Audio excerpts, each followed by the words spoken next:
তো guys welcome to my mini blog. তো guys আপোনালোকে কেনে আছে আশা কৰোঁ সকলো ভালে আছে। তো ময়ো ভালে আছোঁ। তো গাইজ আজি মই ব্লগটোৰ জৰিয়তে এজন মানুহৰ কথা ক'ম যিজন আছিল অসমৰ গৌৰৱ আৰু সকলো অসমীয়াৰ সপোনৰ প্ৰতীক।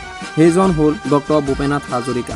তো গাইজ ডক্টৰ ভূপেনাথ হাজৰিকাৰ জন্ম হৈছিল 1926 চনত 8 ছেপ্টেম্বৰত শদিয়া অসমত। আৰু আমি সকলোৱে গম পাওঁ তেওঁ প্ৰথম সংগীত শিক্ষা লাভ কৰিছিল নিজৰ মাতৃ সন্তিপ্ৰিয়া হাজৰিকাৰ পৰা। পিছত গুৱাহাটী বিশ্ববিদ্যালয় আৰু কলকাতা বিশ্ববিদ্যালয়ত উচ্চ শিক্ষা লাভ কৰিছিল। গাইজ ডক্টৰ ভূপেনাথ হাজৰিকাই কৈশোৰ বয়সতেই তেওঁ অল ইণ্ডিয়া ৰেডিঅ'ত গান গাইছিল, আমি সকলোৱে গম পাওঁ। গাইজ তেওঁৰ সংগীতেই আমাৰ মাজত ধৰ্ম জাতি ভাষা সকলো পাৰ্থক্য মুচি থৈ গৈছে।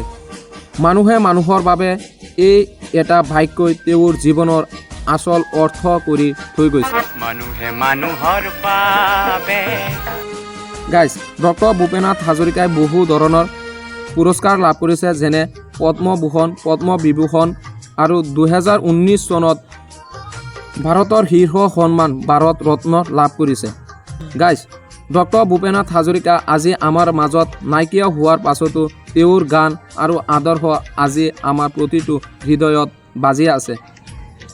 গাইজ আমি অনুভৱ কৰিব পাৰি ডক্টৰ ভূপেনাথ হাজৰিকাৰ এটি নাম নহয়, এটি অনুভৱ। তো গাইজ আজি মোৰ ব্লগটো কেনেকুৱা লাগিছে, যদি ভাল লাগিছে তেনেহ'লে লাইক কমেণ্ট কৰিব আৰু লগতে প্লিজ ছাবস্ক্ৰাইব কৰিবলৈ নাপাহৰিব। তো বাই বাই।